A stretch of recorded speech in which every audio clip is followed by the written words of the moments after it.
कि इन चारों में से किसी एक डिपार्टमेंट में काम करते हैं, और फिर आप फर्दर उनसे पूछ सकते हैं कि ऑपरेशंस के किस डिपार्टमेंट में, देन ही और शी विल आंसर यू कि मैं अकाउंट ओपनिंग में हूँ या रेमिटेंस में। फिर जब हम ऑपरेशन से बाहर निकलते हैं तो फिर स्पेशलाइज्ड डिपार्टमेंट स्टार्ट होते हैं, जिसमें एक क्रेडिट डिपार्टमेंट है, और इसी तरह एक ट्रेड डिपार्टमेंट है, फिर ट्रेजरी डिपार्टमेंट है। सो वन बाय वन अब इनको देखते हैं। सबसे पहले जो ऑपरेशंस के बाद डिपार्टमेंट हम देखते हैं, that is a trade department. ये ट्रेड आपने वैसे बिजनेस में भी पढ़ा होगा, वैसे भी एक लफ्ज सुना होगा। Trade means when you are buying and selling something. अब वो इन लोकल भी हो सकती है और वो फॉरेन भी हो सकती है। लोकल से मतलब ये है कि आप अपने ही मुल्क में या अपने ही नेशनैलिटी में, अपनी ही मुल्क की बाउंड्रीज के अंदर रह के एक चीज को खरीद रहे हैं और बेच रहे हैं, इसको हम कहते हैं लोकल ट्रेड। और इसी तरह यही ट्रेड या यही buying selling out of the country भी हो सकता है, लेट से पाकिस्तान से यूएसए या सऊदी अरेबिया से Pakistan. So when true cross borders nations are involved, या दो डिफरेंट बाउंड्रीज मुल्क की इन्वॉल्व हैं, तो इसका मतलब है ये फॉरेन ट्रेड है, या इसको इंटरनेशनल ट्रेड भी कहते हैं। अब बैंक तो ट्रेड नहीं करता, क्योंकि आपने बिजनेस इंट्रोडक्शन टू बिजनेस जब पढ़ा था तो उसमें एक मेमोरेंडम ऑफ एसोसिएशन पढ़ा था। मेमोरेंडम ऑफ एसोसिएशन की ऑब्जेक्ट क्लोज में लिखा होता है कि जो कुछ ऑब्जेक्ट क्लोज में लिखा हुआ है, हर कंपनी सिर्फ वही काम कर सकती है। अगर वो उससे बाहर का है तो वो वॉइड हो जाती है, जिसको हम अल्ट्रा वाइड्स भी कहते हैं। तो बैंक का जो काम है वो फाइनेंशियल डीलिंग्स करना है, ट्रांजैक्शन करना है, फाइनेंशियल मैटर्स में इन्वॉल्व होना है, ना कि ट्रेड करना। मतलब ये नहीं है कि बैंक जो है वो बाहर से कोई मशीन मंगाए और उसके बाद उसको यहाँ पे प्रॉफिट रख के बेच दे। ये बैंक के मेमोरेंडम में शामिल नहीं है। ऐसे ही जैसे बैंक प्रॉपर्टी में डील नहीं कर सकता कि बैंक कोई प्रॉपर्टी खरीदे और उसके बाद उस प्रॉपर्टी को बेच के फायदा कमा ले, ये बैंक के ऑब्जेक्ट क्लोज में नहीं लिखा हुआ। सो फिर ट्रेड में बैंक क्या काम करता है? बैंक एक्चुअली ट्रेड को फैसिलिटेट करता है। बैंक खुद ट्रेड नहीं करता, बल्कि बैंक ट्रेड को फैसिलिटेट करता है। वो कैसे करता है? लेट्स से कि there are one buyer, there is one buyer and seller. अगर आप बायर और सेलर एक दूसरे को जानते हैं या क्लोज विसिनिटी में है, करीब है, तो फिर तो कोई भी चीज खरीदने बेचने में, ट्रेड करने में इतना इशू नहीं है। दैट मीन्स कि अगर कोई डिफॉल्ट आता है तो आप वो प्रोडक्ट देख सकते हैं पहले, और प्रोडक्ट देखने के बाद उसी टाइम पे पेमेंट होती है। सो बायर को ये टेंशन नहीं है कि प्रोडक्ट खराब होगी, क्योंकि वो देख रहा है, उसको इंस्पेक्ट कर रहा है। On the other side seller को ये टेंशन नहीं है कि अगर मैंने प्रोडक्ट बेच दी तो मुझे पैसे नहीं मिलेंगे। तो ऐसी सूरत में ट्रेड सिंपल है, इसमें बैंक कोई फैसिलिटेशन नहीं देता। सो ये ट्रेड एग्जीक्यूट हो जाती है।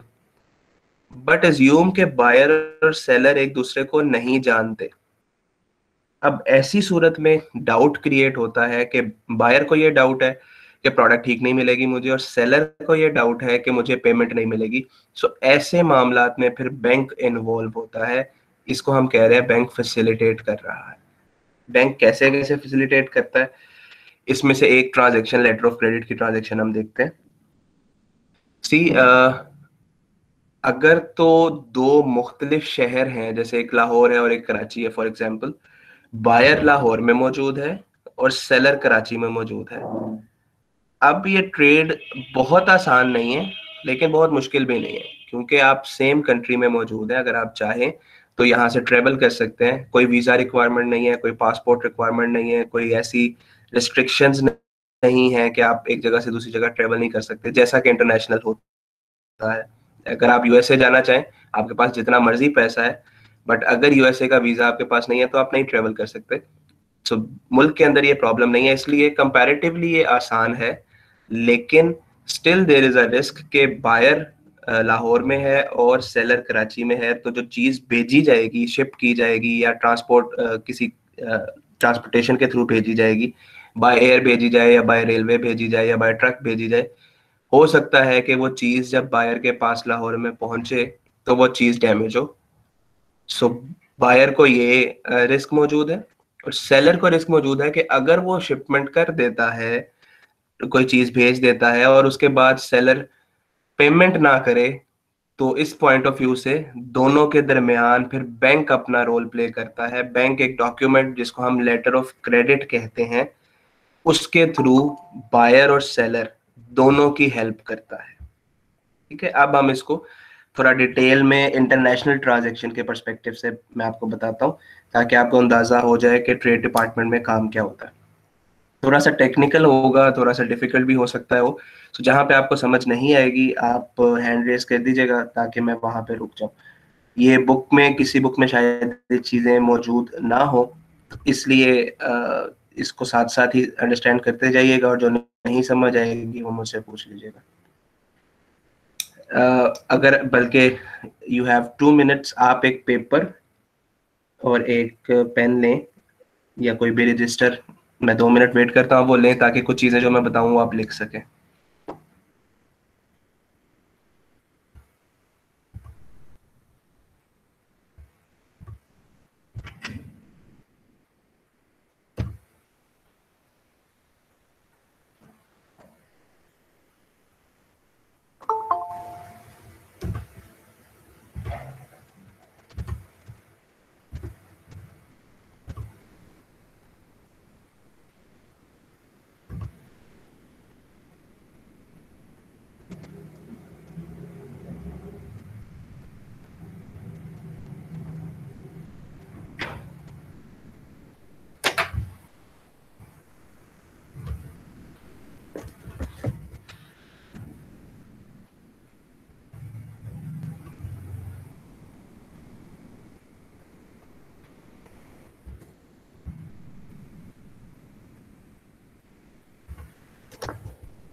ओके, ये आपको जी बोर्ड नजर आ रहा है जिसमें बायर सेलर में टाइप कर रहा हूँ?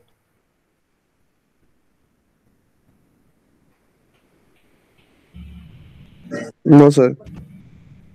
नहीं नजर आ रहा, ओके।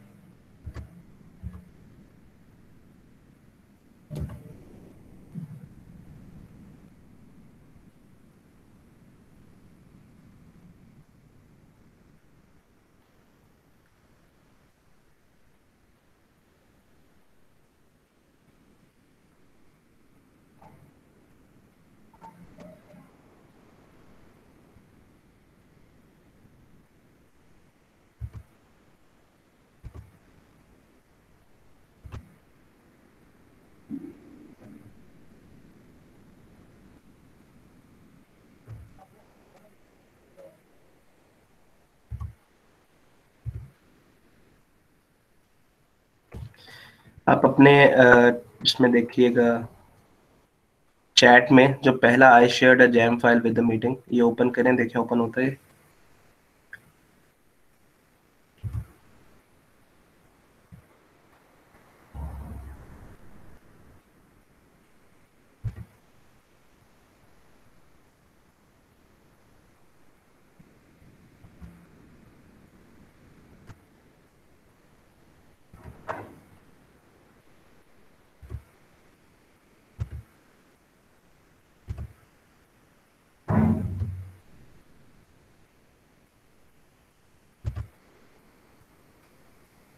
नो सर, नहीं ओपन होगा। Okay, just a minute.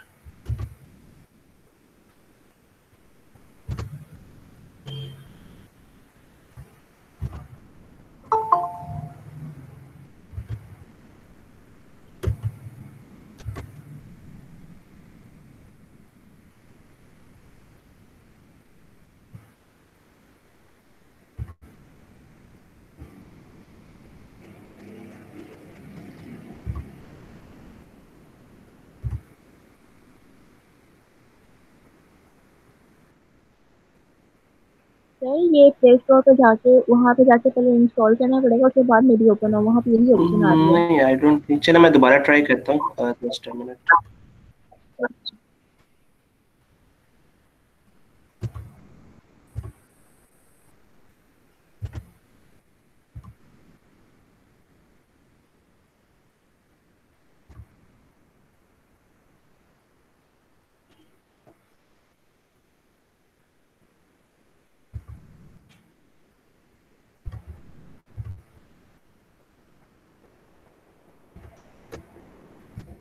ये अभी भी कुछ विजिबल नहीं है। सर वही प्ले स्टोर की ऑप्शन आ रही है कि प्ले स्टोर से जाकर आप डाउनलोड करो तो फिर उसके बाद ओपन होगा। और चलें, इसको छोड़ता हूँ मैं, फिर आप एक पेपर और एक पेन सिर्फ ले लीजिए। इसको किसी और तरीके से मैं बताने की कोशिश करता हूँ आपको।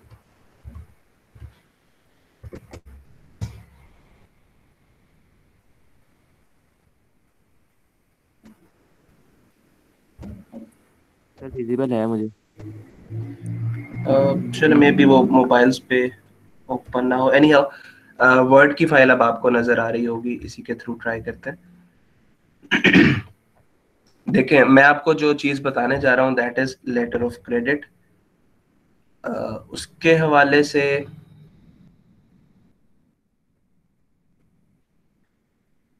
मैंने आपको बताया कि अगर तो बायर और सेलर एक दूसरे को जानते हैं तो फिर तो कोई इतना बड़ा इशू इस इन अ सेंस नहीं है कि वो बाइंग एंड सेलिंग इजीली कर सकते हैं। लेकिन अगर बायर और सेलर एक दूसरे से फेमिलियर नहीं है then they have a risk both. Seller को रिस्क उसकी पेमेंट का है और बायर को रिस्क उसकी प्रोडक्ट का है कि वो पेमेंट कर दे और प्रोडक्ट उसको जो उसने कहा था वो ना मिले। तो ऐसे पर्सपेक्टिव में बैंक जो है वो इंटरवीन करता है या बैंक इसको फैसिलिटेट कर सकता है। वो कैसे करता है वो देखते हैं। So, सबसे पहले remember there are two parties, one is buyer जिसको हम इम्पोर्टर भी कह सकते हैं अगर हम इंटरनेशनल ट्रांजैक्शन कर रहे हैं, and on the other side we have seller जिसको हम एक्सपोर्टर भी कह सकते हैं। So buyer is an import, buyer or importer, and seller or exporter. So basic जो ट्रांजैक्शन होनी है that is between them. Buyer wants to buy a product and seller wants to sell a product.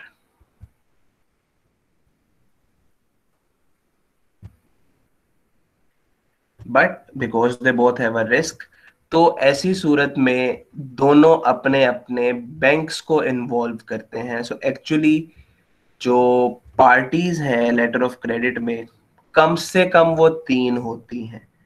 तीसरी party है जो मैं लिखने जा रहा हूं दैट इज बायर्स बैंक। इसको इशुइंग बैंक भी कहा जाता है।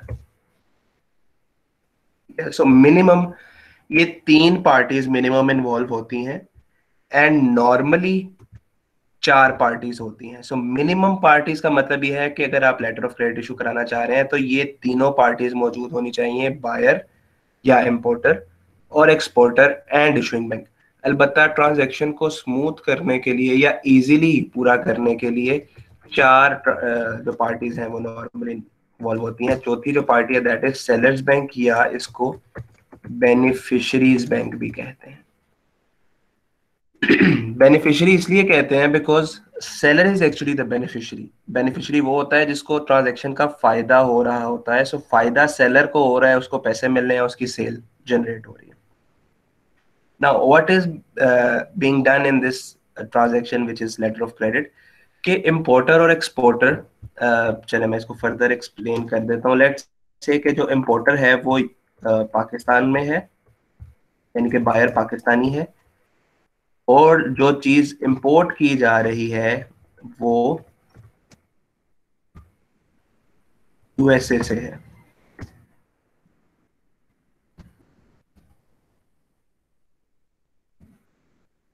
सो एक्सपोर्टर यूएसए का है। नाउ द ट्रांजैक्शन यही है कि दोनों को एक दूसरे पे डाउट है या कम नहीं है कि वो ट्रेड डायरेक्टली एग्जीक्यूट कर सकें। तो सबसे पहले ये आपस में कॉन्ट्रैक्ट कर, लेट्स से कि बायर को एक मशीन चाहिए जो पाकिस्तान में बैठा है और जो मशीन उसको चाहिए वो यूएसए में बेस्ट अवेलेबल है। वो इंटरनेट से देखता है या दोस्त से पूछता है, कोलीग से पूछता है, कहीं से भी पूछ के उसने कांटेक्ट किया सेलर को that I want to buy a machine जो आप बना रहे हैं। तो इन दोनों के दरमियान एक बेसिक निगोशिएशन होती है और बायर सेलर को ये कहता है कि इस मशीन की मुझे कोटेशन दें। जैसे आप कोई भी चीज लेट से मार्केट से बाइक लेने जाते हैं या कोई भी इलेक्ट्रिक मशीन लेने जाते हैं, तो आप उसे कहते हैं मुझे बताओ ये कितने का है, इसकी डिटेल्स क्या है, इसकी प्रॉपर्टीज क्या है, या इसका मॉडल क्या है। तो इसी तरीके से जब बायर या इंपोर्टर एक एक्सपोर्टर से चीज मांग रहा है तो उसकी कोटेशन मांगता है कि एक मुझे डिटेल बना के दें कि आप कौन सी प्रोडक्ट मुझे सेल करेंगे, उसका मॉडल क्या होगा, उसकी स्पेसिफिकेशंस क्या होंगी, वो कहाँ से बनी हुई होगी, उसकी वोल्टेज क्या होगी, कंजम्पशन क्या होगी, उसकी प्राइस क्या होगी, इसी तरीके की सारी चीज। सो वो कोटेशन जिसको मैं कह रहा हूँ टेक्निकली हम उसको कहते हैं परफॉर्मा इनवॉइस। ठीक है, मैं यहाँ पे लिख रहा हूँ परफॉर्मा इनवॉइस। ठीक है जी। नाउ परफॉर्मा इनवॉइस को अगर हम कहें तो क्या चीज है? Proforma invoice is actually a quotation sent by the seller to the buyer या sent by the exporter to the importer in which all the details of the product are mentioned like product, model, price, made, इस किस्म की सारी चीजें जो है वो लिखी होती हैं। सो परफॉर्मा इनवॉइस एक ऐसा डॉक्यूमेंट होता है जो सेलर की तरफ से बायर को दिया जाता है जिसमें उस प्रोडक्ट की सारी डिटेल्स मौजूद होती हैं। ठीक है, इसी तरह जब ये चीज बायर के पास या इंपोर्टर के पास ये परफॉर्मा इनवॉइस आता है तो परफॉर्मा इनवॉइस में दो ही ऑप्शन है, या उसको एग्री कर लिया जाता है या उसको उस पर मजीद निगोशिएशन की जाती है। लेट से कि बायर उस पर एग्रीड नहीं है और बायर कहता है कि जो प्राइस आपने मुझे कोट किया है वो ज्यादा है, उसको कम करें, तो इसका मतलब है कि परफॉर्मा इनवॉइस जो सेलर ने भेजी थी वो बायर को एक्सेप्टेबल नहीं है। तो यहाँ तक कोई ट्रांजैक्शन एग्जीक्यूट नहीं हुई बल्कि सेलर इसको रिवाइज करेगा। ये एक सिंपल सा प्रोसीजर है जो हर जगह पे होता है। जैसे हम भी कोई चीज खरीदने जाते हैं तो हम निगोशिएट करते हैं, इसी तरह निगोशिएशन होती है। लेट्स से कि सेलर उसको दोबारा से एडिट करता है, मॉडिफाई करता है बायर की रिक्वायरमेंट के अकॉर्डिंगली, और उसको दोबारा से साइन करके स्टैंप करके भिजवा देता है इंपोर्टर को। अब अगर इंपोर्टर को वो एक्सेप्ट है या उसको कबूल है तो ऐसी सूरत में बायर उसी परफॉर्मा इनवॉइस पे अपने साइन स्टैम्प कर देता है। दैट मीन्स कि सेलर ने जो चीज डिटेल्स बायर को भेजी, बायर ने उसको एक्सेप्ट कर लिया, और एक्सेप्टेंस का प्रूफ क्या है? बायर उसके ऊपर साइन और स्टैम्प कर देता है। अब जब बायर उसके ऊपर साइन और स्टैम्प कर देता है तो उसी परफॉर्मा इनवॉइस को हम कमर्शियल इनवॉइस कहते हैं। ठीक है, सो कमर्शियल इनवॉइस क्या है? The proforma invoice which was sent by the exporter to the importer and importer has now accepted that proforma invoice, जिसके ऊपर साइन स्टैम्प कर दिए हैं, so that thing becomes commercial invoice. तो परफॉर्मा इनवॉइस और commercial invoice में सिर्फ इतना सा फर्क है कि proforma invoice without signature of importer होती है, सिंपल वो होती है जो एक्सपोर्टर ने भेजी होती है, जबकि कमर्शियल इनवॉइस वो होती है जो इंपोर्टर ने एक्सेप्ट कर ली होती है और उसके ऊपर साइन स्टैम्प कर लिया होता है। ठीक है जी।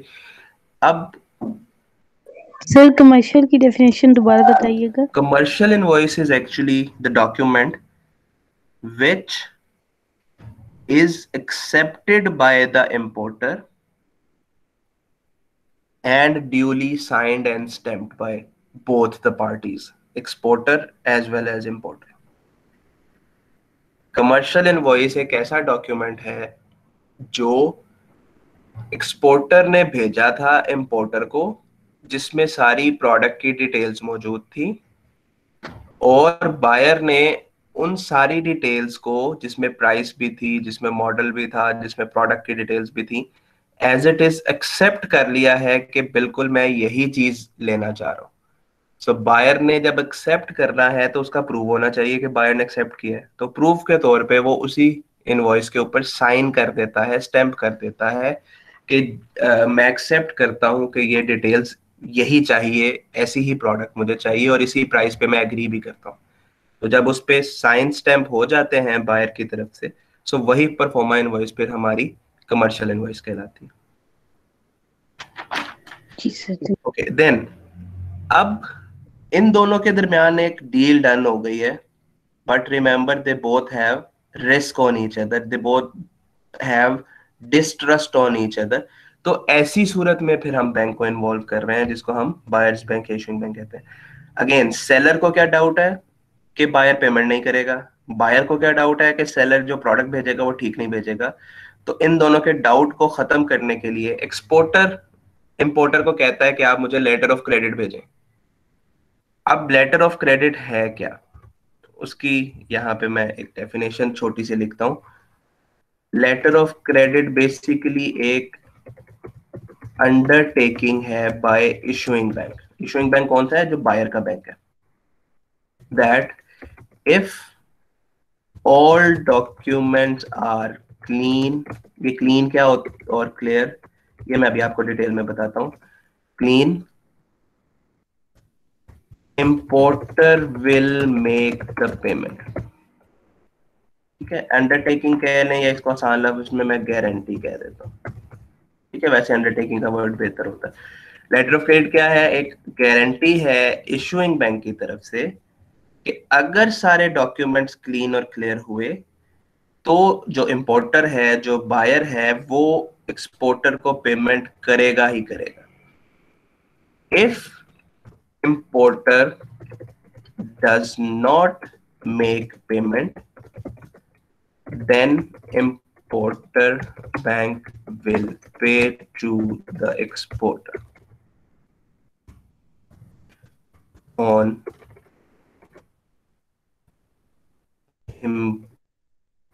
importer's behalf. अब इसको समझें ये क्या है.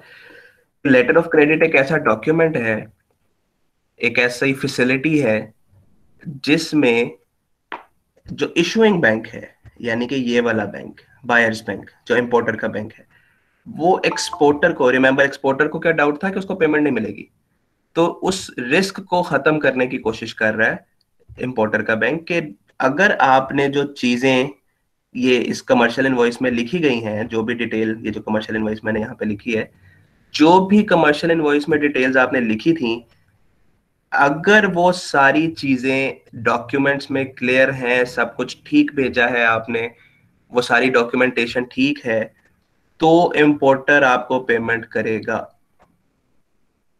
और अगर इंपोर्टर पेमेंट नहीं करता तो फिर कौन पे करेगा, फिर बैंक, मैं खुद ही आपको पे कर दूंगा.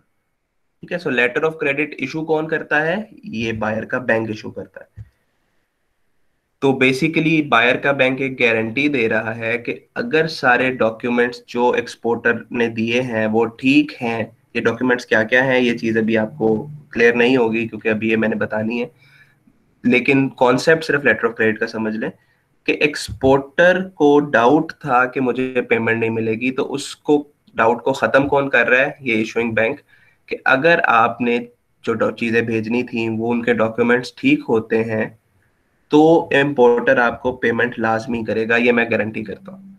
और अगर इंपोर्टर ने पेमेंट ना की तो फिर मैं आपको पेमेंट कर दूंगा इंपोर्टर के बिहाफ पे. इन अदर वर्ड्स, आपकी पेमेंट नहीं रुकेगी, फिर बाकी इंपोर्टर जाने और इंपोर्टर का बैंक आपस में जाने, क्योंकि ये दोनों सेम कंट्री के अंदर मौजूद है. ठीक है, सो लेटर ऑफ क्रेडिट है क्या, ये समझ आ गई? अगर नहीं समझ आई तो पूछ लें.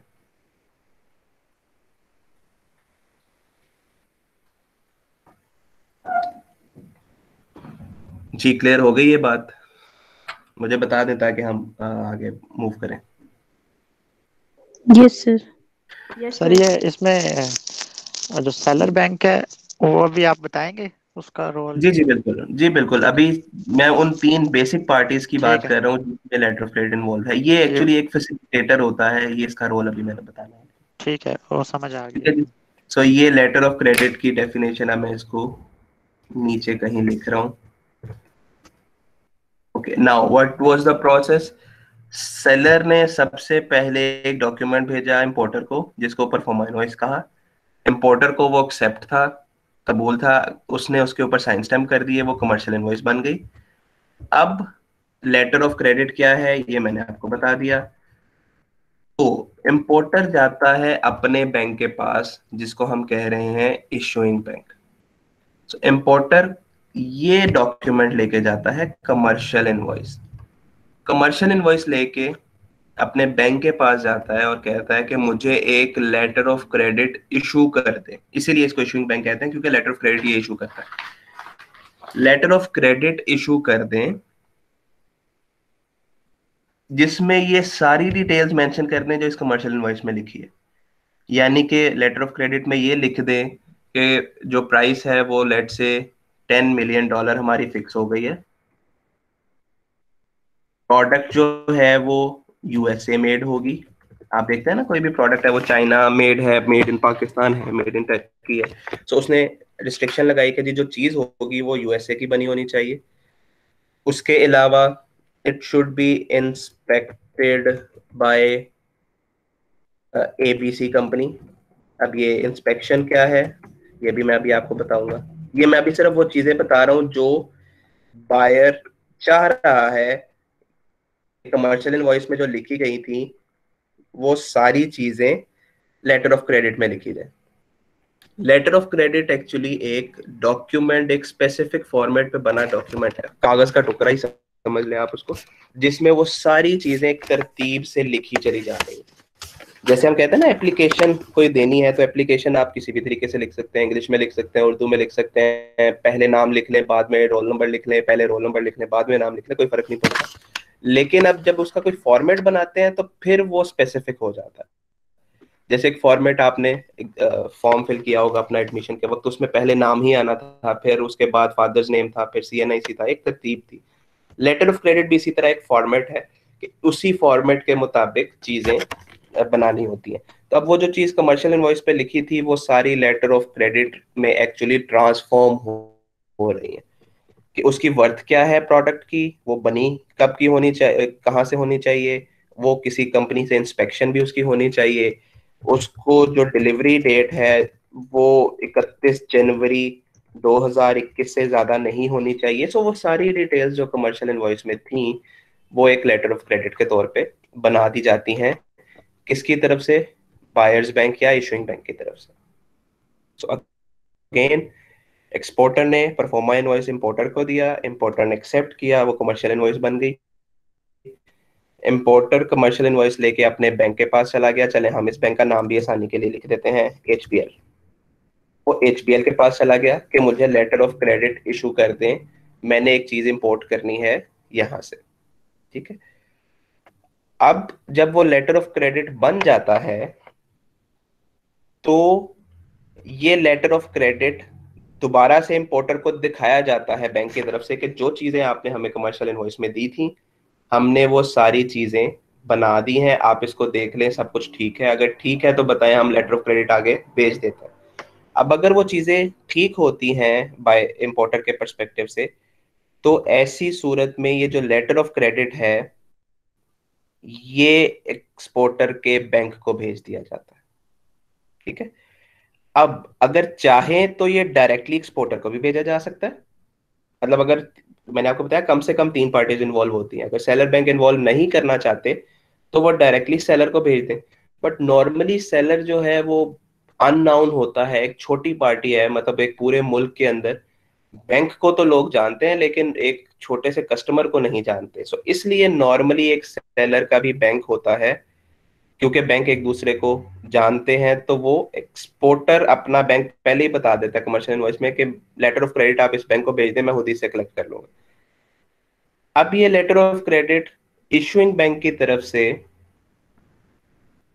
बेनिफिशियरी बैंक को भेज दिया गया। लेट से बेनिफिशियरी बैंक है एस्कॉर्ट बैंक, जस्ट एक एग्जांपल के तौर पे मैंने नाम लिखा। तो ये एस्कॉर्ट बैंक के पास चला गया जो कि बैंक था एक्सपोर्टर। अब जैसे ही ये इसके पास आया तो ये अपने कस्टमर को यानी कि इसको इन्फॉर्म कर देता है कि आपका लेटर ऑफ क्रेडिट आ गया है, अब आप अपनी शिपमेंट तैयार करें। सो दैट मीन्स कि एक्सपोर्टर को अब एक लेटर ऑफ क्रेडिट मिल गया है। उस लेटर ऑफ क्रेडिट में सारी डिटेल्स लिखी हैं कि उसने शिपमेंट तैयार कैसे करनी है, यानी कि उसकी सेलिंग प्राइस $10 मिलियन होगी, चीजें जो लगानी है वो यूएसए की होनी चाहिए, एक कंपनी से इंस्पेक्शन करानी है, डिलीवरी 31 जनवरी से लेट नहीं होनी चाहिए। और लेट से मैं आगे लिख देता हूँ कि वो उसकी जो शिपमेंट है वो सी के थ्रू होगी। अब बायर भी जा सकती है, रोड भी जा सकती है, रेलवे भी जा सकती है, लेकिन उसने कहा था जी बाय सी होगी, तो वो भी उसने इंश्योर करनी है। अब ये प्रोसेस मैं सारा जल्दी से रिपीट कर रहा हूँ। एक्सपोर्टर ने एक परफॉर्मा इनवॉइस बनाई, इंपोर्टर ने उसको एक्सेप्ट किया, कमर्शियल इनवॉइस बन गई। कमर्शियल इनवॉइस बैंक के पास आई, इशूइंग बैंक के पास, उसने लेटर ऑफ क्रेडिट बनाया। लेटर ऑफ क्रेडिट उसने सेलर्स के बैंक को या बेनिफिशियरी के बैंक को भेज दिया, और बेनिफिशियरी के बैंक ने अपने कस्टमर यानी कि एक्सपोर्टर को वो letter of credit pass on कर दिया कि इसके मुताबिक अपनी शिपमेंट तैयार करें। अब एक्सपोर्टर के पास एक डॉक्यूमेंट मौजूद है जो लेटर ऑफ क्रेडिट जिसे हम कह रहे हैं, वो उसके मुताबिक अपनी सारी शिपमेंट तैयार करना शुरू कर देता है। उस शिपमेंट के अंदर चीजें यूएसए मेड होनी चाहिए, वो सारा कुछ जो जो डॉक्यूमेंट्स मैंने यहाँ पे लिखे ये सारा कुछ एज इट इज। अब देखें जैसे जैसे वो शिपमेंट तैयार कर रहा है, हर शिपमेंट का कोई प्रूफ होना चाहिए। जैसे बायर ने कहा था कि चीजें यूएसए मेड होनी चाहिए, तो एक्सपोर्टर ने जो प्रोडक्ट बनाई है उसमें सारी चीजें यूएसए की ही यूज की हैं। ये कैसे, इसका प्रूफ क्या होगा आपके ख्याल से?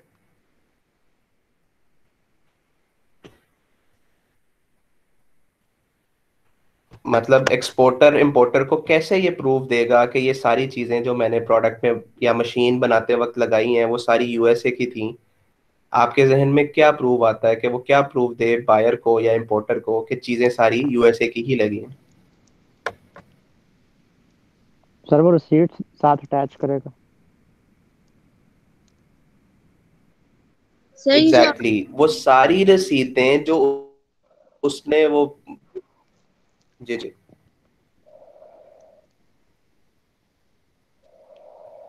जी बोले बेटा। सर मैं आपको ये कहने लगी थी, जो आपने ऊपर लिखा हुआ है इंस्पेक्टेड बाय एबीसी कंपनी, इसके थ्रू करेगा? जी जी जी ओके। भी खरीदेगा एक्सपोर्टर। एक्सपोर्टर ने जो भी चीज उस मशीन को बनाने के लिए खरीदी, वो खरीदने के लिए रसीद होगी ना। जैसे आप, मैं लेट से एक मोबाइल बनाना है, मैं मोबाइल बनाने के लिए एक बैटरी खरीदता हूँ, तो मैं बैटरी वाले को कहता हूँ उसकी रसीद दे। इसी तरह मुझे प्लास्टिक खरीदना है तो मैं प्लास्टिक वाले को कहता हूँ उसकी रसीद दे। इसी तरह जब वो मशीन बननी है तो सबसे पहले वो तमाम डॉक्यूमेंट्स जो मैंने पुर्जे कह लें, मटेरियल कह लें, कोई टूल्स कह लें, वो खरीदे हैं, तो उसकी सारी मैं रिसीट्स अटैच करूंगा। फिर उसके बाद जब वो मशीन बन जाएगी तो फिर मैं एबीसी कंपनी यूएसए के अंदर जो मौजूद है, मैंने कहा था कि उससे इंस्पेक्ट भी करवाएं, तो एबीसी कंपनी ऑब्वियसली पैसे लेगी, वो पैसे देगा और उसके बाद उसकी इंस्पेक्शन करवाएगा। तो इंस्पेक्शन के बाद भी एक प्रूफ निकलेगा, मतलब कोई सर्टिफिकेट होगा, कोई डॉक्यूमेंट ऐसा होगा जो एबीसी कंपनी को कुछ भी यूज हुआ है वो यूएसए का है या यूएसए का नहीं है। तो अगर वो यूएसए का नहीं है, इसका मतलब है जो रिक्वायरमेंट थी बायर की वो पूरी नहीं हुई। और इन केस एबीसी कंपनी ये सर्टिफिकेट दे देती है कि इसमें सारी चीजें जो हैं वो यूएसए की ही हैं, सो वो भी एक प्रूव शिपमेंट तैयार तरीके से। वो सारे डॉक्यूमेंट्स जो पहले बायर से इंपोर्टर बैंक से सेलर के बैंक, सेलर के बैंक से यहाँ पे एलसी आई थी, अब जब शिपमेंट की बारी आएगी तो ये सारा सिनेरियो उल्टा चलेगा। वो कैसे? कि सेलर अब वो चीजें शिप कर देगा बायर को। जब वो शिप करेगा तो उसका भी कोई प्रूव होगा। जैसे हम कहते हैं कि आप कोई चीज टीसीएस करते हैं या लेपर्ड के थ्रू कोरियर करते हैं या पाक पोस्ट के थ्रू कोरियर करते हैं, तो जब आप चीज देते हैं तो उसकी कोई ना कोई रसीद मिलती है आपको। तो इसी तरह अगर वो शिपमेंट के थ्रू या सी के थ्रू भेज रहा है तो उसकी भी एक रसीद होगी। यहाँ पे एक फर्दर चीजें एक्सप्लेन करने वाली हैं। अगर तो चीजें बाय रेल आ रही हैं उसको हम कहते हैं रेलवे रिसीट, ठीक है। मतलब अगर आप कोई चीज भेजना चाह रहे हो रेलवे के थ्रू, तो जब आप वो रेलवे वालों को देते हैं, जमा करवाते हैं चीजें, तो उसके एविडेंस के तौर पे कि उन्होंने चीजें रिसीव कर ली हैं, वो आपको एक रिसीट देते हैं, उसको हम कहते हैं रेलवे रिसीट। ठीक है। अगर बाय रोड हो तो हम उसे कहते हैं बिल्टी नंबर। जैसे कोई ट्रक के थ्रू आ रही है तो उसको बिल्टी कहते हैं। अगर बाय एयर आ रही है, एरोप्लेन के थ्रू आ रही है, तो हम उसको कहते हैं एयरवे बिल। और अगर बाय सी आ रही है तो उसको कहते हैं बिल ऑफ लैंडिंग। तो ये चार ही बेसिकली चीजें समझ आती हैं, या वो रेल के थ्रू आ सकती है, या वो रोड के थ्रू आ सकती है, या वो एयर के थ्रू आ सकती है, या वो सी। उसके अलावा कोई ऑप्शन अभी जहन में नहीं आता। तो ये वो सारी रसीदें हैं, या ये वो सारे एविडेंसेस हैं जो इस बात को प्रूव करते हैं कि शिपमेंट करवा दी गई है। आप देखें कि जब भी आप कोई चीज कोरियर के थ्रू भेजते हैं, लेट से आप टीसीएस के ऑफिस गए और वहां पे आपने एक पैकेज दिया पूरा, और आपने उसको कहा कि ये फैसलाबाद में मिस्टर सो एंड सो के नाम पे भिजवाना है। एक दफा अगर वो आपने दे दिया तो अब वो आपकी मलकियत नहीं रही। अब टीसीएस वाले वो ऑफिशियली, वो कोई रेफरेंस है, जानने वाले हैं तो शायद आपको वापस कर दें, बट ऑफिशियली अब वो आपको वापस नहीं कर सकते क्योंकि वो शिपमेंट किसी और के नाम पे है। इसी तरह अगर ये रसीदें एक दफा बन गई, इनमें से कोई भी एक, तो अब वो शिपमेंट आपको वापस नहीं मिलेगी। अब वो शिपमेंट उसी को मिलेगी जो जिसका टू की जगह उसका एड्रेस या नाम लिखा हुआ है। तो यहाँ पे क्योंकि बाय सी था, तो सी की दफा क्या होगा, बिल ऑफ लैंडिंग बनेगा। अब ये बिल ऑफ लैंडिंग बनाता कौन है? शिप का कैप्टन बनाता है। जब बाय सी कोई जहाज जा रहा होता है, बहरी जहाज, तो उसका एक कैप्टन होता है, वो ये सारी चीजें रिसीव करता है और एक सर्टिफिकेट, एविडेंस, रिसीट, उसको आप कुछ भी कह लें, वो देता है कि यस मैंने इतनी चीजें रिसीव कर ली हैं और ये इस के नाम पे डिलीवर होनी है। तो क्या होगा, वो उस रसीद को हम कहेंगे बिल ऑफ लैंडिंग। जैसे टीसीएस को आप कहते हैं ना, टीसीएस रिसीट। इसी तरह बिल ऑफ लैंडिंग क्या है? एक एविडेंस है कि जो चीजें हैं वो शिप के ऊपर लोड हो गई हैं, कैप्टन ने उसको रिसीव कर लिया है और अब वो डिलीवरी के लिए जा रही हैं उसको जिसका टू की जगह नाम लिखा गया था। सो उस डॉक्यूमेंट को हम कहते हैं बिल ऑफ लैंडिंग। यहां तक कोई क्वेश्चन है तो पूछ लो।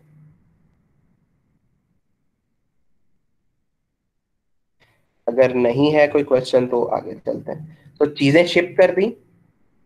Remember there are two different things. एक है वो शिपमेंट यानी कि वो मशीन भेजना, और एक है ये सारे डॉक्यूमेंट्स का प्रूफ भेजना। डॉक्यूमेंट शिपमेंट के साथ नहीं जाएंगे, डॉक्यूमेंट्स बैंक के थ्रू जाएंगे। वो कैसे? अगेन जैसे प्रोसेस पहले हुआ था अब उसके रिवर्स प्रोसेस होगा। पहले ये जो सेलर है ये अपने बैंक को देगा वो सारे डॉक्यूमेंट्स। उसके बाद यही डॉक्यूमेंट्स जो सेलर का बैंक है ये इंपोर्टर के बैंक को देगा, और इंपोर्टर का बैंक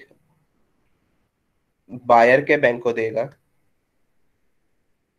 कि आपने जो शिपमेंट ऑर्डर की थी वो शिपमेंट रास्ते में है, और उसके जो डॉक्यूमेंट्स हैं ये सारे डॉक्यूमेंट्स आ गए हैं कि आपने कहा था वो यूएसए मेड होनी चाहिए, ये प्रूफ लगा हुआ है। आपने कहा था इंस्पेक्शन होनी चाहिए एबीसी कंपनी की, एबीसी कंपनी का प्रूफ लगा हुआ है।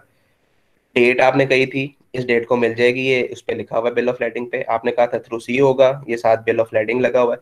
सो इन अदर वर्ड्स वो सारे डॉक्यूमेंट्स जो शिपमेंट के लिए रिक्वायर्ड थे या जो एज अ प्रूफ के सेलर ने, एक्सपोर्टर ने वही चीजें भेजी हैं जो आपने कमर्शियल इनवॉइस में कही गई थी, एक्सेप्ट की गई थी, तो ये सारे डॉक्यूमेंटेशन उसका प्रूफ है।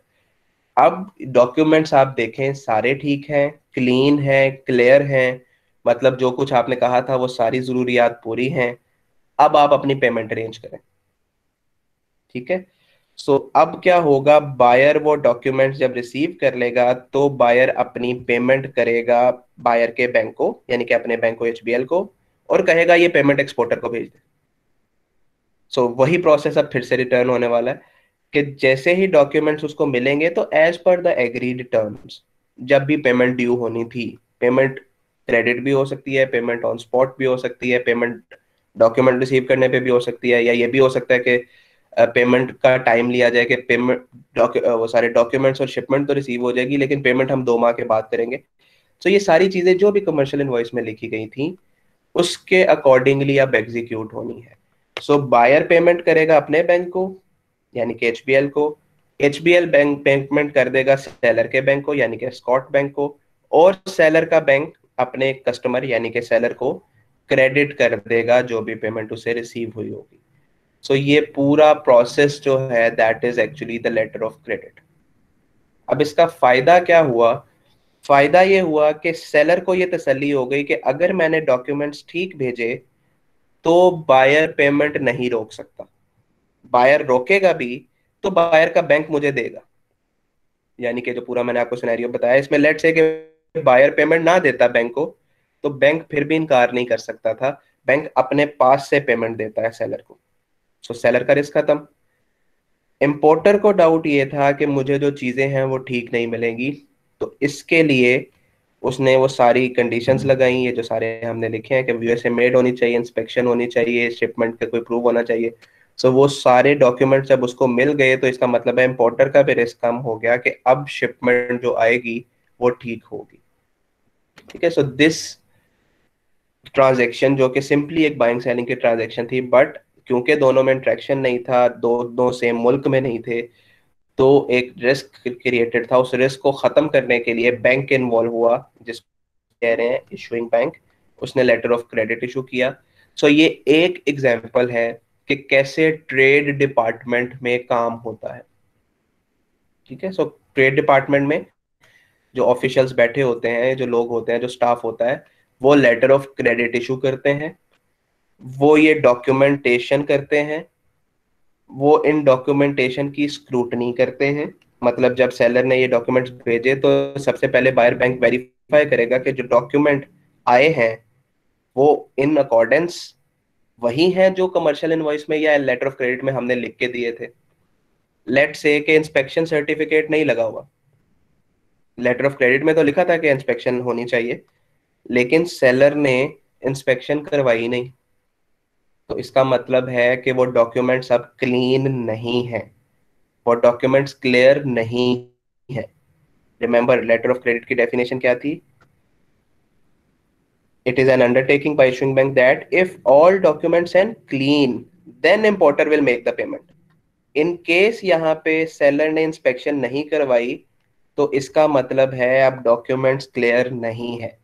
अब चाहे तो इंपोर्टर पे ना करे, चाहे तो पे करे, वो अब इंपोर्टर की मर्जी है। लेकिन इस बैंक की, बायर्स बैंक की गारंटी नहीं रही, क्योंकि डॉक्यूमेंट जो पूरे कहे गए थे सेलर ने वो पूरे नहीं किए, वो क्लीन नहीं है, वो क्लियर नहीं है। इसलिए अब इंपोर्टर बैंक जो है, जिसको हम बायर्स बैंक भी कह रहे हैं, इंपोर्टर्स बैंक भी कह रहे हैं, इशूइंग बैंक भी कह रहे हैं, अब चाहे तो वो पेमेंट ना करे क्योंकि डॉक्यूमेंट्स क्लियर नहीं है। हाँ, अगर डॉक्यूमेंट्स क्लियर हैं तो फिर ये पेमेंट बायर बैंक नहीं रोक सकते। इस पूरी ट्रांजैक्शन को 2-3 मिनट समझने की कोशिश करें और फिर जो चीज पूछनी है वो पूछ लें ताकि हम आगे चल सकते हैं।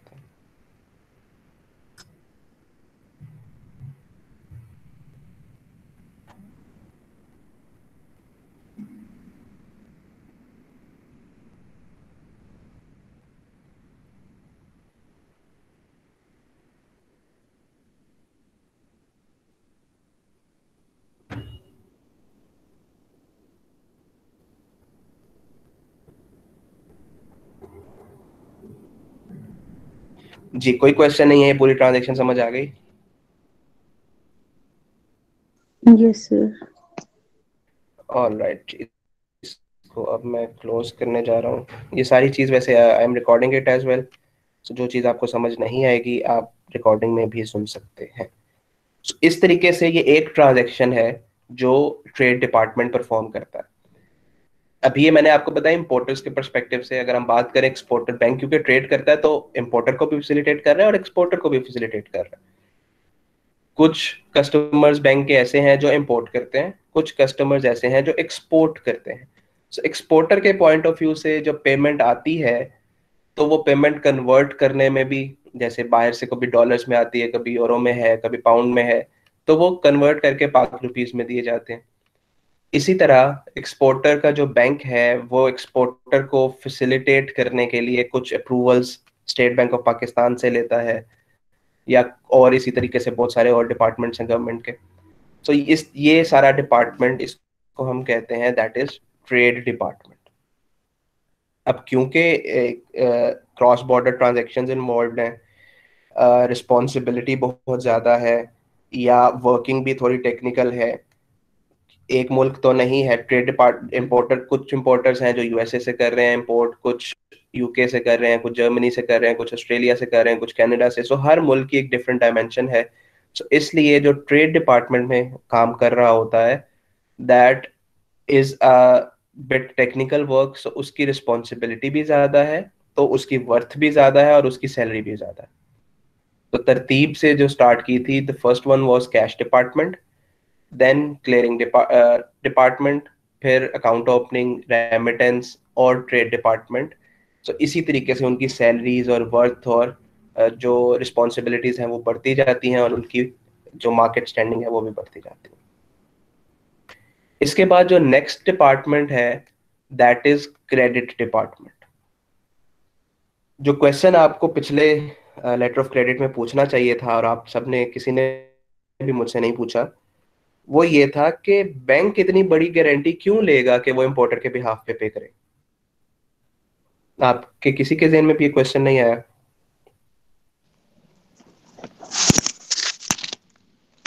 सर आया था, लेकिन वो उसका आंसर था मेरे पास, इसलिए मैंने नहीं वो डिस्कस नहीं किया। बताएं, आप सबके साथ शेयर करें क्या आंसर था उसका। सर उसमें एक तो वो इंटरेस्ट चार्ज करता है। ओके, और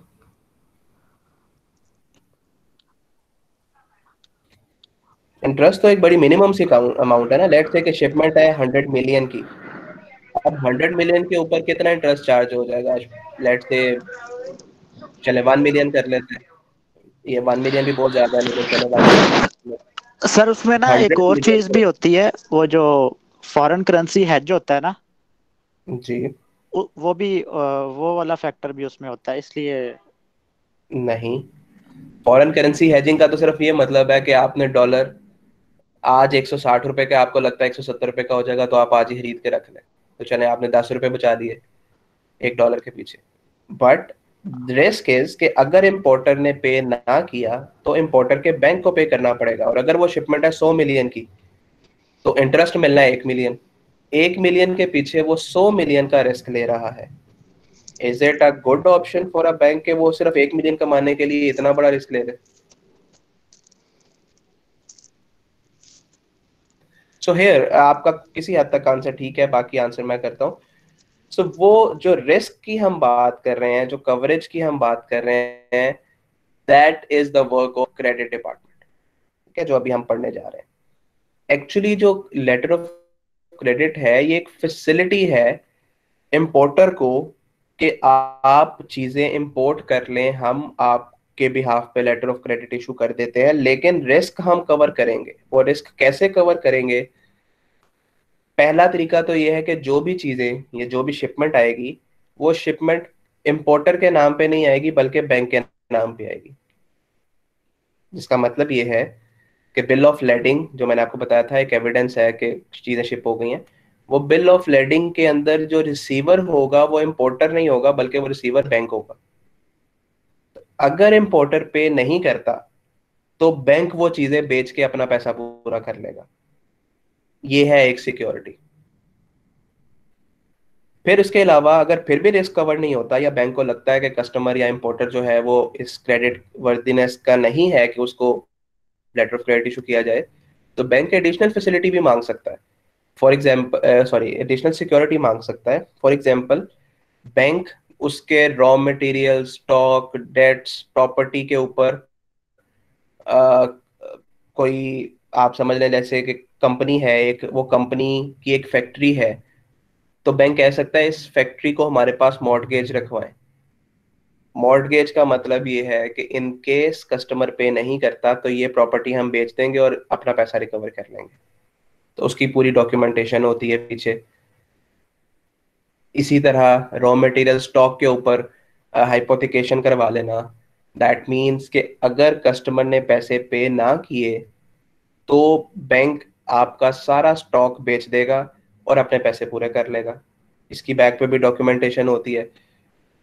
डॉक्यूमेंटेशन से मतलब कि कस्टमर एग्री करेगा कि हाँ अगर मैंने पैसे पे ना किए तो आप मेरा स्टॉक बेच सकते हैं। सो अगर कोर्ट में भी केस चला जाता है तो बैंक वो डॉक्यूमेंट दिखा देगा कि हमने इसको लेटर ऑफ क्रेडिट इशू करके दिया था, इसने एक्सेप्ट किया था कि अगर ये पेमेंट ना करे तो हम इसका स्टॉक बेच दें, तो ये अब हम स्टॉक बेचने लगे।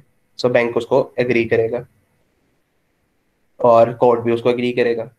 ठीक है। सो ये सिक्योरिटी प्रोवाइड करना या कितनी लिमिट हम कस्टमर को दे सकते हैं। अब लेटर ऑफ क्रेडिट 1 मिलियन का भी हो सकता है, 1,000 मिलियन का भी हो सकता है। तो कस्टमर कितने काबिल है, उसको 1 मिलियन का इशू करना है, 2 मिलियन का, 50 मिलियन का, 100 मिलियन का, ये कौन डिसाइड करेगा? ये क्रेडिट डिपार्टमेंट काम करता है। सो क्रेडिट डिपार्टमेंट एक्चुअली ऐसा डिपार्टमेंट होता है जो एडवांसेस करता है। हमने पढ़ा था ना बैंक की डेफिनेशन में, that bank is an institution which borrows to lend. It borrows on lesser rate of interest and it lends on higher rate of interest. इसका मतलब ये है कि जो डिपॉजिट ऑपरेशंस डिपार्टमेंट ने लिया, अकाउंट ओपनिंग ने लिया, कैश ने लिया, जो भी उन्होंने लाइबिलिटीज जनरेट की, अब क्रेडिट डिपार्टमेंट उसको आगे ऐसे कंपनीज को, इंस्टीट्यूशंस को, लोगों को, इंपोर्टर को, एक्सपोर्टर को लेंड करेगा जिससे उनको ज्यादा रेट ऑफ इंटरेस्ट मिले और वो अपना कॉस्ट कह लें या जो बोरिंग के ऊपर उसको पैसे जो पे करने पड़ने हैं, जो इंटरेस्ट पे करना पड़ना है, उसको कवर कर सके। सो credit department is actually a department which lends the money in different shapes. वो लेटर ऑफ क्रेडिट एक मैंने आपको एग्जांपल बताई, इसी तरह रनिंग फाइनेंस होता है, इसी तरह टर्म फाइनेंस होता है, इसी तरह एफडीबीपी, एफडीबीसी, गारंटीज, बहुत कुछ और फैसिलिटीज होती हैं जो बैंक फाइनेंसिंग करता है और ये सारा काम क्रेडिट डिपार्टमेंट करता है। ठीक है। सो क्रेडिट डिपार्टमेंट को मैं समराइज कर रहा हूँ, बहुत ज़्यादा डिटेल्स में नहीं जा रहा क्योंकि आने वाले सेमेस्टर्स में आप अगर क्रेडिट का कोई सब्जेक्ट पढ़ेंगे तो उसमें ये सारी डिटेल्स पढ़ेंगे। But there are different facilities that a credit department of a bank issues. क्योंकि हर एक की नीड मुख्तलिफ है तो उसके लिए फैसिलिटी भी बैंक मुख्तलिफ देता है। फॉर एग्जाम्पल, अभी मैंने आपको एक एग्जाम्पल बताई लेटर ऑफ क्रेडिट की। सो इम्पोर्टर की जरूरत थी लेटर ऑफ क्रेडिट की, तो वो एक फैसिलिटी दी बैंक ने। सो ये क्रेडिट डिपार्टमेंट अप्रूव करता है। एक ऐसी कंपनी है, लेट्स से टेक्सटाइल मिल है, वो टेक्सटाइल मिल चलती ही तब है जब उसके पास कॉटन बेल्स हो। मतलब वो टेक्सटाइल मिल से कपड़ा बनाती है, कपड़ा बनाने का जो रॉ मटेरियल है that is cotton bales. Cotton bales खरीदने के लिए पैसे नहीं है टेक्सटाइल मिल के पास, तो ऐसी सूरत में कॉटन बेल्स खरीदने के लिए भी बैंक लोन देता है। उसको हम कहते हैं वर्किंग कैपिटल नीड के लिए लोन देना। सो वो होता है रनिंग फाइनेंस। ठीक है। सो एक फैसिलिटी जो किसी कंपनी को दी जा रही है ताकि वो अपनी वर्किंग कैपिटल नीड पूरी कर सके। आपने फाइनेंशियल मैनेजमेंट में या किसी सब्जेक्ट में पढ़ा होगा कि वर्किंग कैपिटल नीड क्या होती है। डे टू डे रिक्वायरमेंट होती है कि आपने किसी क्रेडिटर को पे करना है या आपने अपना कोई स्टॉक खरीदना है, कोई रॉ मटेरियल खरीदना है। तो इसको हम कहते हैं वर्किंग कैपिटल नीड। तो अगर वर्किंग कैपिटल नीड है किसी को और उसके लिए बैंक के पास लोन लेने आया है तो बैंक उसको रनिंग फाइनेंस देता है, उसके अलग से फीचर्स हैं। इसी तरह अगर किसी कंपनी को लॉन्ग टर्म के लिए फाइनेंसिंग चाहिए, यानी कि उसने कोई फैक्ट्री खरीदनी है, कोई मशीन खरीदनी है, कोई प्लांट लगाना है नया, अब ये उसकी डे टू डे रिक्वायरमेंट नहीं है या अब ये उसकी वर्किंग कैपिटल नीड नहीं है, ये एक लंबी फाइनेंसिंग है कि वो मशीन इंपोर्ट करेगा, उसमें टाइम लगेगा, फिर वो इंस्टॉल करवाएगा, उसमें टाइम लगेगा, फिर वो प्रोसेस करेगा। तो मतलब उस मशीन से आने वाला फायदा जो है वो शायद साल के बाद आए, 1.5 साल के बाद आए।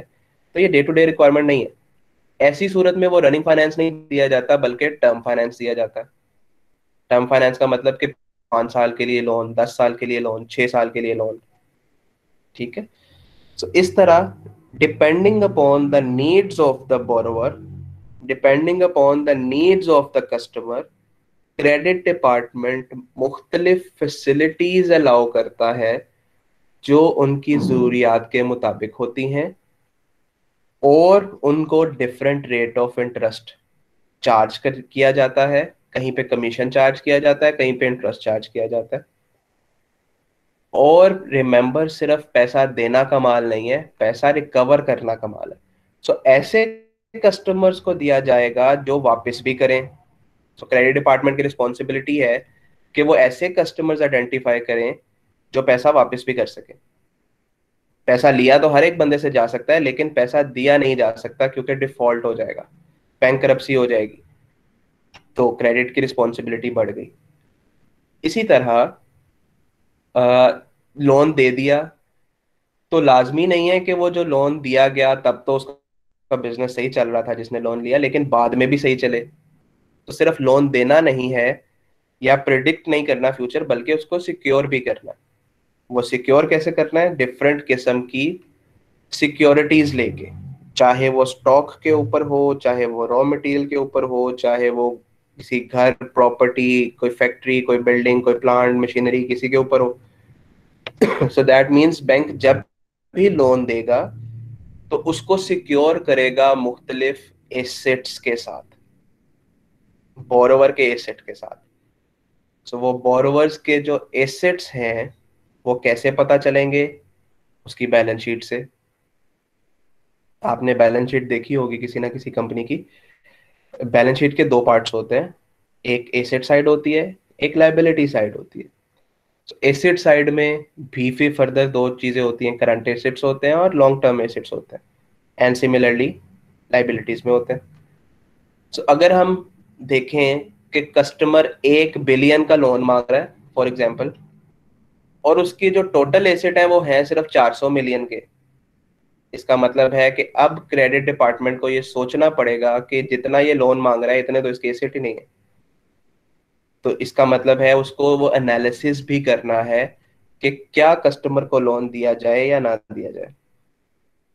सो इसका मतलब है उसे फाइनेंशियल स्टेटमेंट एनालिसिस भी आना चाहिए। सबसे पहले कस्टमर आइडेंटिफाई करना जिसको जरूरत है, फिर कितनी जरूरत है ये आइडेंटिफाई करना। कितनी जरूरत है इसकी एग्जांपल मैं आपको देता हूं कि अगर कस्टमर आपसे लेट से 100 मिलियन मांग रहा है और आप उसे कहीं नहीं 60 मिलियन ही देंगे और उसकी जरूरत ही 100 मिलियन है, तो क्या होगा? अब अगर आपने उसको 60 मिलियन दे दिया तो वो 60 मिलियन भी जाया हो जाएगा, वो रिकवर नहीं होगा। क्यों? क्योंकि जो 100 मिलियन से उसने प्लान किया था, जो उसने प्लांट लगाना था, कोई चीज खरीदनी थी और उसके बाद उसे प्रॉफिट होना था, आपने उसे 100 मिलियन दिया ही नहीं, आपने उसे 60 मिलियन दे दिया, तो वो 100 मिलियन तो अचीव कर नहीं पाया। तो रिजल्ट क्या होगा? वो 60 मिलियन भी कहीं ना कहीं जाया कर सकता है। तो आपको उसकी एग्जैक्ट नीड भी आइडेंटिफाई करनी है। एंड सेकेंडली, उसे जरूरत थी 100 मिलियन की, आपने उसे 150 मिलियन दे दिया, तो भी क्या होगा कि 100 मिलियन वो यूटिलाइज करेगा, अगला 50 मिलियन वो कहीं ऐसी जगह पे जाया कर देगा जिसकी उसको जरूरत नहीं थी। So that means if you are giving lesser to the need or extra of the need, that means in both the cases there is a risk. लाजमी नहीं है कि वो डिफॉल्ट करे, but there is a risk कि वो पैसों को जाया कर देगा और आपको रिकवरी में मुश्किल होगी। सो ये भी काम क्रेडिट का है कि वो एनालिसिस करे कि कितनी जरूरत है, फिर वो पैसे वापस कैसे आएंगे, उसका मैकेनिज्म क्या होगा। वो इस इन अदर वर्ड्स, वो आपसे 100 मिलियन मांग रहा है और वो कहता है मैं एक शुगर मैन्युफैक्चरिंग यूनिट लगाऊंगा, शुगर केन से मैं क्रश करके उसके बाद चीनी बनाऊंगा और चीनी बेचूंगा। अब वो सारा प्लान आपको बताता है, तो आपको क्या पता कि वो चीनी ऐसे ही बनती है। इन अदर वर्ड्स, आपको ये भी पता होना चाहिए कि वो बिजनेस होता कैसे है, ताकि आप उसकी नीड को असेस कर सकें, आप देख सकें कि जो कस्टमर कह रहा है वो सही कह रहा है। अगर कस्टमर आके आपको कुछ भी बात बता के, कहानी सुना के आपसे पैसे डिमांड करेगा और आप बीइंग द क्रेडिट ऑफिसर उसको एडवांस करने के लिए तैयार हो जाते हैं और आपको पता ही नहीं कि उस बिजनेस में कैसे इन्वेस्ट किया जाता है, कितनी रिक्वायरमेंट होती है, एक दिन में कितनी चीनी बन सकती है, कितना शुगर केन रिक्वायर्ड होता है, शुगर केन की प्राइस क्या चल रही है, तो ऐसी सारी सूरतों के अंदर there is a bright chance कि आपके पैसे डूब जाएंगे। So being a good credit officer, आपको ये पता होना चाहिए कि शुगर बनती कैसे है। ठीक है। सो क्रेडिट का अब अगर आप काम देखें तो डाइवर्सिफाइड है। क्रेडिट में आपको ये भी देखना है कि कस्टमर का कैरेक्टर कैसा है। ये भी देखना है कि कस्टमर की हिस्ट्री क्या है, ये भी देखना है कि कस्टमर की कैपेसिटी क्या है, कस्टमर को कितना लोन देना है, कस्टमर कितना लोन वापस कर सकता है। ये भी देखना है कि कस्टमर जो प्लान कर रहा है, जो फिजिबिलिटी आपको दे रहा है, या कस्टमर जो भी आपको अपना फ्यूचर बिजनेस बता रहा है, क्या वो ठीक भी बता रहा है। फिर क्रेडिट ऑफिसर को ये भी देखना है कि जो सिक्योरिटी वो दे रहा है, क्या वो सिक्योरिटी इतनी वर्थ की है। ये भी देखना है कि वो सिक्योरिटी, जैसे घर, कोई फैक्ट्री आपने ले ली है सिक्योरिटी के तौर पे, तो उसकी डॉक्यूमेंटेशन वो उसी के नाम पे थी कि नहीं थी। मतलब कस्टमर आपको कह देता है कि जी मुझे 10 मिलियन का लोन दे दे और ये मेरा घर है 50 मिलियन का, इसको एज अ मॉर्गेज रख लें, सिक्योरिटी अपने पास रख लें, और वो घर उसके नाम पे ही ना हो, तो वो किसके नाम पे है ये कैसे पता चलेगा। इसके लिए आपको पटवारी के पास जाना पड़ेगा, वहां से एक फर्द निकलती है, वो फर्द के ऊपर लिखा होता है कि ये किसके नाम पे है। So there are lot of procedures that a credit officer needs to review while advancing loan. और फिर एंड पे इसको कितना इंटरेस्ट चार्ज करना है, कम चार्ज करना है, ज्यादा चार्ज करना है, फ्यूचर प्रिडिक्ट करना है कि ये कस्टमर वैल्यूएबल है, एक दफा इसको कम चार्ज करके अपने पास ले आते हैं, अगली दफा ज्यादा चार्ज कर लेंगे। So there are a lot of things that a credit officer is actually doing. तो इसको हम कहते हैं क्रेडिट डिपार्टमेंट।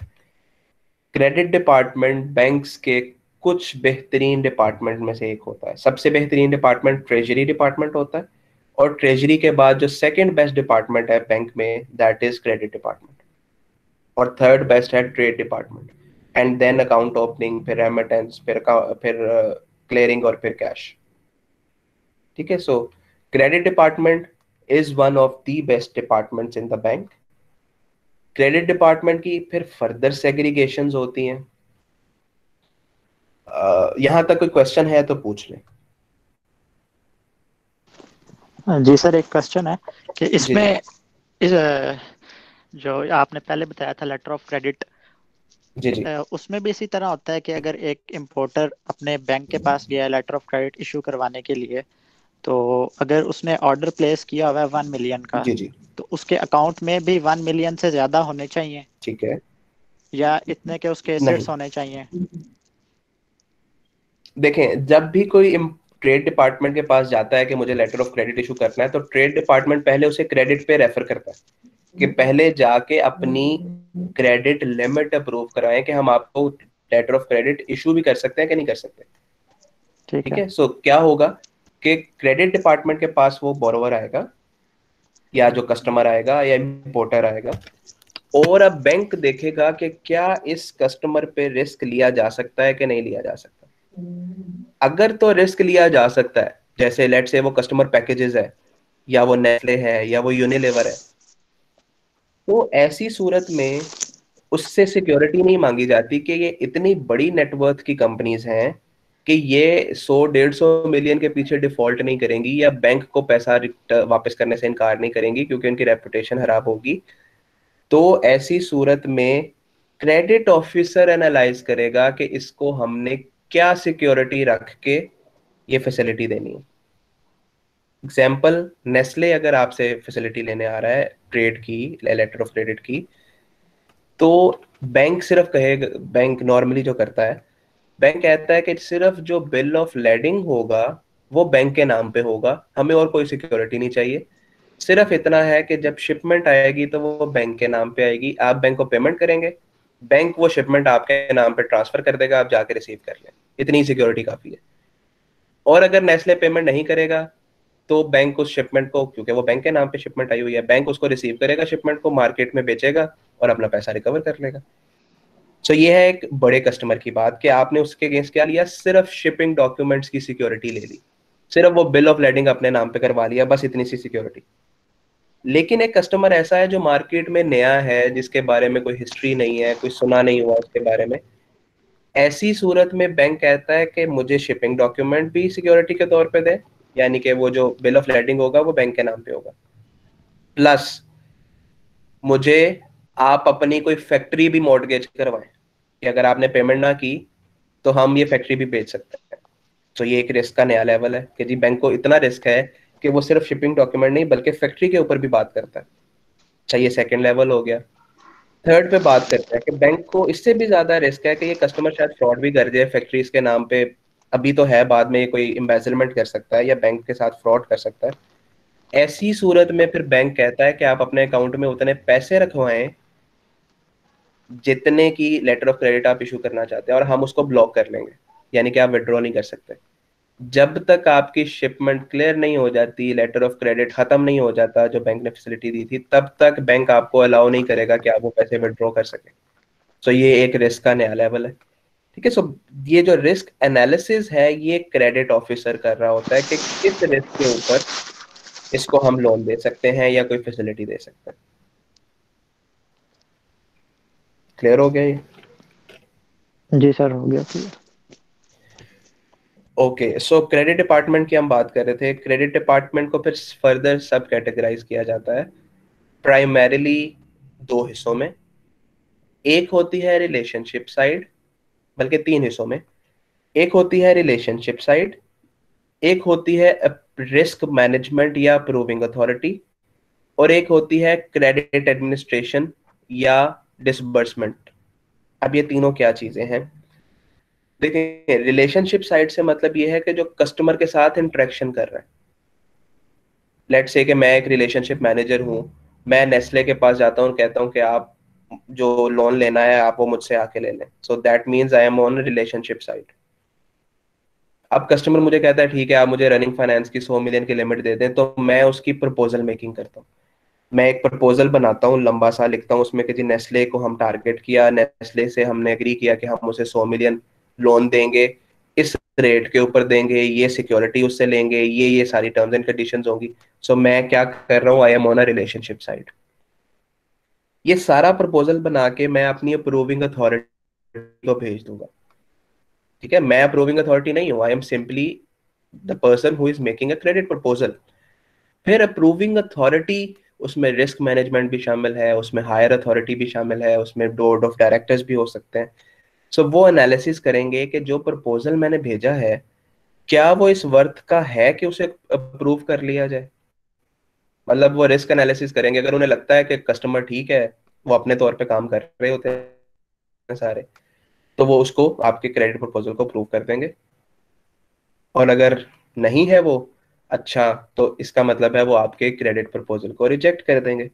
तो ये सेकंड साइड है। First side is relationship side, second side is approving authority या रिस्क मैनेजमेंट साइड, और third thing is credit administration के अगर वो प्रपोजल अप्रूव हो जाता है तो अब बात आती है डॉक्यूमेंटेशन की। कि आपने पहले रिलेशनशिप साइड पे सिर्फ ये लिखा था कि हम उन्हें 100 मिलियन लोन देंगे और उसकी 200 मिलियन की प्रॉपर्टी को मॉर्टगेज करेंगे, आपने सिर्फ लिखा था, अभी मॉर्टगेज की नहीं थी। जब वो अप्रूव हो जाता है अब उसको एग्जीक्यूट करने का टाइम आ जाता है कि अब आप उसकी 200 मिलियन की प्रॉपर्टी को एग्जीक्यूट करेंगे मॉर्टगेज करने के लिए। तो फिर वो सारी डॉक्यूमेंटेशन कस्टमर से साइन करवाना, उसके बाद एससीसीपी में उसका रिकॉर्ड जमा करवाना, या उसके ऊपर आप कह लें कि मॉर्टगेज करवाना, वो सारा काम फिर क्रेडिट एडमिनिस्ट्रेशन डिपार्टमेंट करता है। जब सारा कुछ ठीक हो जाता है तो फिर वो पैसे कस्टमर के अकाउंट में डिस्पर्स कर दिए जाते हैं। ठीक है, सो ये है एक क्रेडिट की पूरी हायरार्की। फिर फर्दर रिलेशनशिप साइड जो मैंने आपको बताई, इसको भी सब कैटेगराइज किया गया हुआ है। एक है कंज्यूमर फाइनेंसिंग। कंज्यूमर फाइनेंसिंग होती है जैसे मुझे लैपटॉप चाहिए, मुझे गाड़ी चाहिए, मुझे बाइक चाहिए, मुझे कोई ऐसी कंज्यूमेबल प्रोडक्ट चाहिए जो एक सिंपल कंज्यूमर को चाहिए होती है, तो उसकी फाइनेंसिंग के लिए एक अलग से डिपार्टमेंट बना होता है, उसको कहते हैं कंज्यूमर फाइनेंसिंग। फिर उससे बेहतर एक डिपार्टमेंट है एसएमई, स्मॉल एंड मीडियम, से मतलब कि जो छोटे बिजनेसेस हैं, जैसे कोई ग्रोसरी स्टोर है उसकी फाइनेंसिंग, कोई रिटेलर है उसकी फाइनेंसिंग, कोई छोटी मोटी मिल है उसकी फाइनेंसिंग।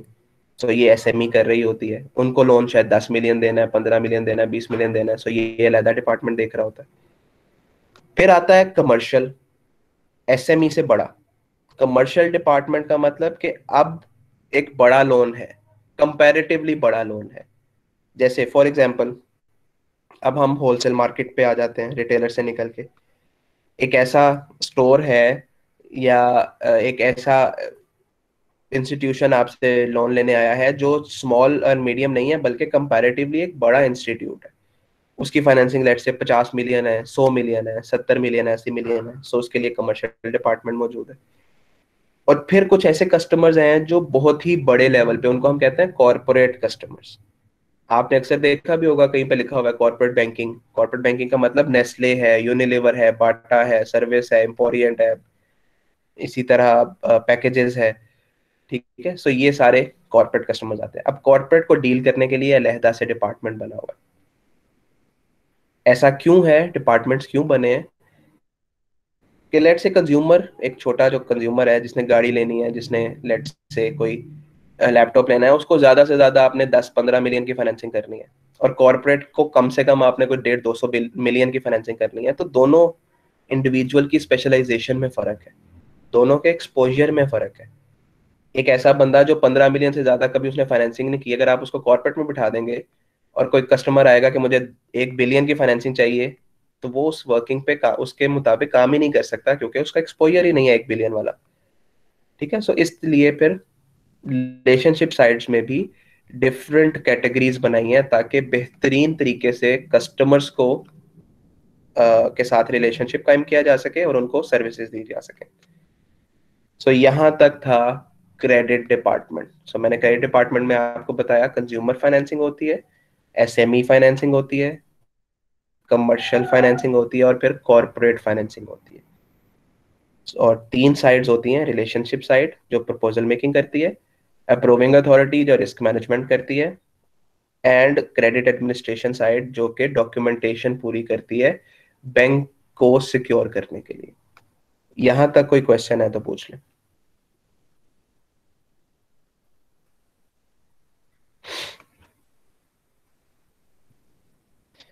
चलें जी, अगर कोई क्वेश्चन नहीं है so we wind up for today.